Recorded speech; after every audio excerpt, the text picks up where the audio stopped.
कारुणिक तथागत भगवान बुद्ध बोधिसत्व डॉक्टर बाबासाहेब आंबेडकर आजच्या या मंगलमय प्रसंगी धम्मसहलीतील सर्व श्रद्धावान बौद्ध उपासक उपासिका माता भगिनी बांधवांनो, आपल्या धम्मसहलीतील एक बौद्ध उपासिका आहेत मंगलाबाई काळे यांच्या छोटासा एक नातू आहे ज्याचं नाव आहे अरहंत।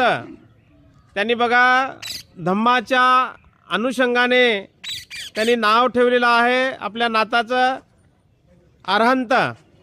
आणि त्या अरहंताचे या ठिकाणी एक छोटेसे जावळं त्यांनी काढलेले आहेत। आपण बघतोय महाराष्ट्रामध्ये आपल्या समाजामध्ये काही लोक जावळाचा कार्यक्रम करतात।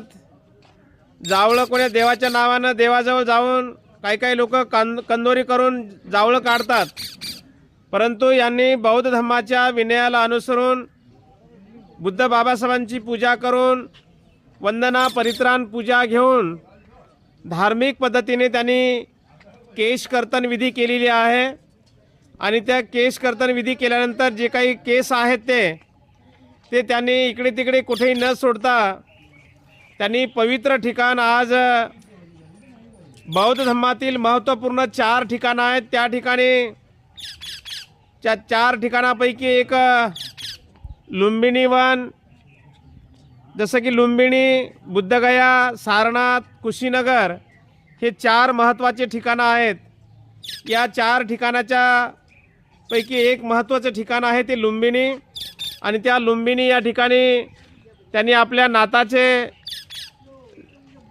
जावळाचा कार्यक्रम करून जसं धम्माच्या विनयाला अनुसरून धम्माच्या विनयाप्रमाणे केश कर्तन विधी करून ते जे केस आहेत त्यांनी आज लुंबिनी वनामध्ये या ठिकाणी विसर्जित केलेले आहेत, पाण्यामध्ये विसर्जित केलेले आहेत।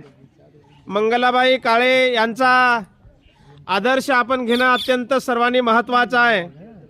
आपल्या घरामध्ये जन्माला आलेल्या बाळाचे केस बौद्ध धर्मामध्ये हा संस्कार विधी आहे। बौद्ध धर्मामध्ये 10 संस्कार आहेत, जसं की साक्षगंध विधी, विवाह विधी, त्याच्यानंतर गर्भसंस्कार विधी, त्याच्यानंतर अन्नप्राशन विधी, त्याच्यानंतर केशकर्तन विधी, त्याच्यानंतर विद्याप्रारंभ विधी, त्याच्यानंतर विवाह विधी, अशा पद्धतीने जवळपास 10 संस्कार आहेत। आणि 10च्या 10 संस्कार आपण बौद्ध धर्माच्या विनयाला अनुसरून आपण ते संपन्न केले पाहिजे। आपण संस्कार करतो पण अंधश्रद्धेपोटी करतोय आपण। आणि म्हणून बाबासाहेबांनी आपल्याला 14 ऑक्टोबर 1956ला तुम्हा सर्वांना बौद्ध धर्माची दीक्षा दिली। ज्या अर्थी आम्ही बौद्ध म्हणतो, बौद्ध म्हणून वावरतो, जे भी म्हणतो, जे भी म्हणून वावरतो, त्या अर्थी आम्ही आमच्या जीवनामधले जे काही संस्कार आहेत ते धम्माच्या विनयाप्रमाणे आपण संपन्न करणं अत्यंत महत्त्वाचं आहे। आणि म्हणून या ठिकाणी मंगलाबाई काळे यांनी आपल्या नाताचे केश कर्तन विधी या पवित्र लुंबिनी वनामध्ये या ठिकाणी विसर्जित केलेले आहेत। त्या काळे परिवाराच्या प्रती, तो अरहंत बालक आहे, त्या बालकाच्या प्रती, त्या बालकाच्या मातापित्याप्रती आपण सर्वांनी मंगल कामना म्हणून आपण सर्वांनी साधुकार करायचा। म्हणा साधू साधू साधू। बुद्धं नमामि, धम्मं नमामि, संघं नमामि। बघा ही अखंड ज्योत आहे, 12ही महिने 24 तास रात्रंदिवस अशा पद्धतीने ही ज्योत या ठिकाणी तेवत राहते।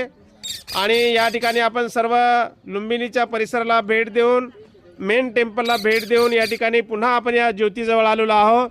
आणि मंगलाबाई काळे यांनी आपल्या नाताचे केश कर्तन करून या ठिकाणी आपल्या नाताचे केस विसर्जित केलेले आहेत। पुन्हा एकदा साधुकार म्हणून आपण सर्वांनी आपल्या गाडीकडे चलावं। म्हणा साधू साधू साधू।